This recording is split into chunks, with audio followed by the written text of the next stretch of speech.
Omission with the intent to hide something that you know will hurt someone or hide something that you know you shouldn't have done is a lie. Omission to protect yourself because sometimes you overshare too much and people around you don't always have the best intentions is the truth. So learning that thin line, we say there's a thin line between love and hate and all this. That's the duality I talk about, right? That thin line between love and hate. Because remember, love exists in both sides, but one is truth and one is a lie, which is distortion. And so when we know how to decipher what is distortion energy, where you feel yourself, you have the truth in front of you, you can tell the truth, but you feel yourself conjuring up stories.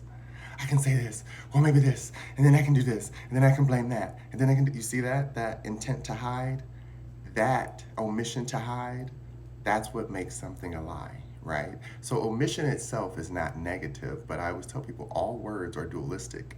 So however you want to use it is your choice, but you have to remember all meaning has a dual meaning. So if you're choosing to omit to hide, to cover up, that's what a lie is. Now, when we come to truth speakers, I don't lie. When I was younger, I used to lie a lot because I had to. Society taught me to. Society rewarded me for lying, right? That's what kids learn. When I got older, I was like, this is silly. I'm lying to myself about stuff that I don't even believe in just to make other people happy. I'm not going to do that to myself anymore. So I started telling the truth. And a lot of energy don't like that, which is why you have to know your purity inside of your heart, which is your intent. So if you're omitting something, let's say in a situation, you see somebody is hurting themselves, you can choose to speak up or choose not to speak up. How I usually look at omission is I know the truth. I want to tell this person of what they need to work on, what they need to do. I can run out a whole list, but that's not going to help them. So in that moment, I omit that and I give them the truth that they need, which is how can I better serve you through this moment if there's somebody who matters to me? Because, yes, for me, it has to be energy that I understand that if I'm going to hold something back so that they don't emotionally feel a certain way, then yeah, I'm going to admit to tell the truth, but without hurting them, right? And this is where it gets sticky because people have to understand sometimes people have to learn how to grow through their own things. Sorry, my mouth is so dry today. But you have to help people work through energy sometimes, and you can't tell them everything. This is why I say oversharing, because then oversharing feels like you're telling someone what to do, and they're going to walk away from your truth, and they're not going to trust it. So that's why I say omission itself is just knowing: am I holding back to hide from getting myself hurt in a way that I know I shouldn't have done something, or am I holding back because I don't want them to get hurt because I know what it feels like to have somebody hurt me in that way, and I'm just going to hold the energy back? It's a double-edged sword. You have to know how to yield it, which is why when I tell people it's important to understand your peace, that means that you know your sense of joy, you know your sense of balance when you are in an energy that you don't have answers for. And so when you can do that, you're better able to then differentiate when something that comes to you is a lie or the truth, right? When you have inner peace, you know what the truth is. You see the truth very fast, very clear, like, nah, because when someone tells the truth, omission of truth is so much different than omission of a lie. Because even if you see someone not giving full truth, if they're living an intent of being truthful, people who are truthful, who have been through that journey, recognize the steps of truth to get there, and it's not easy. It is not an easy task to do. So they're like, no, they're telling the truth, because only someone who's telling the truth will go through these steps. If you're a liar, you don't know these steps. You've never had these steps. You don't experience these steps. But guess what? We can see the patterns of a liar. Shake it. Now I'm not going to say that body language is always the truth, because there are some people who know how to cold face, stone cold lie to you, right? And don't get me wrong, I know how to if I needed to, but spiritually, that would do me nothing. That would do nothing for me, right? Some people have to remember there's a sense of power that comes with lying and telling the truth. It all has to do with power, right? If I can lie to you and get you to do something for me without me even trying, and all I have to do is make up some story and you believed it and the whole world moves, that's power. That's why people love to tell lies. But again, if you get distorted in that power, it becomes ill intent and it's not real.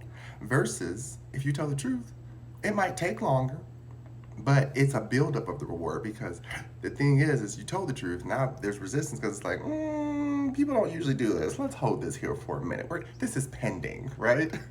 And then on your side, it's like, okay, well, they think I'm lying, so I have to find my inner peace while this process is happening to be okay with knowing I told the truth and that's all that matters. And then while the evidence is collected and they come to their conclusion, boom, okay, flow. You were telling the truth. We just wanted to make sure. That's how the universe works, my loves. So that's why it always feels like, why is it? I'm telling the truth and it's happening because it's being reserved for you. But if you start lying to yourself to convince yourself that it's better to just tell a lie, yeah, all this out here seems accessible, but all your blessings get stuck up here. So I say, tell the truth so that blessings can pour onto you. Anytime you're truthful with yourself and others, the truth will always pour into you. And that's what you have to remember about understanding omission. Omission, again, for me, I'm not going to go out here and tell everybody every single thing that goes on in my inner world because it's for me. But I can share bits and pieces of it, right? That's omission. But I'm not also going to go out here and tell you guys something and make up a lie just to get you to follow me and do all this other stuff and try to sell you stuff. I'm not saying there's anything wrong with that, but that's not my intent on this platform. I'm here to just share information. However you utilize that information is up to you, right? I just like to give energy because I have enough to give, and this is the way I choose to give it. Versus being drained by somebody who's always lying and coming to me and asking me for stuff and I'm just giving it. No. I chose to tell the truth this way because I can give in a much more peaceful way, right? When I say find that peace, I like doing this much more than like being face to face. Now, I love face to face interactions, but I can't do a lot of people at once. It's overwhelming. So that's why this has become my medium for working through my energy and finding that way for me to tell my truth, right? Because then it frees me to be more open and honest. And again, those who resonate with my truth will be like, yeah, this is what I'm feeling too. If I can make up a lie and somebody be like, yeah, that's me too. Don't get me wrong, lies get follows, but it has no sustenance, right? When you tell the truth, you are a free-flowing fountain, and you will always have truth to spill because there's always going to be lies revealed in front of you. And in that moment of being a healer, you have to know how to protect yourself. And so there's some times when I'm like, that's too big of a lie for me to get involved in. And you gotta walk away. But like, oh, it's on its last leg. It's about to take itself out. But I would rather watch something fall and take itself out, like we're seeing all these false empires fall this year, than me get in the way of it and then they can make me the scapegoat and blame me like, see, they did it, right? And cover it up and make some big fake story. No, that's not gonna be my energy. So learn how to use discernment when you use omission when it comes to truth telling and telling a lie. Because there's energy keeping tabs. And it ain't the ones around you that you think. So, again, this is your journey. Choose to utilize it how you want. I love you. Hope this makes sense.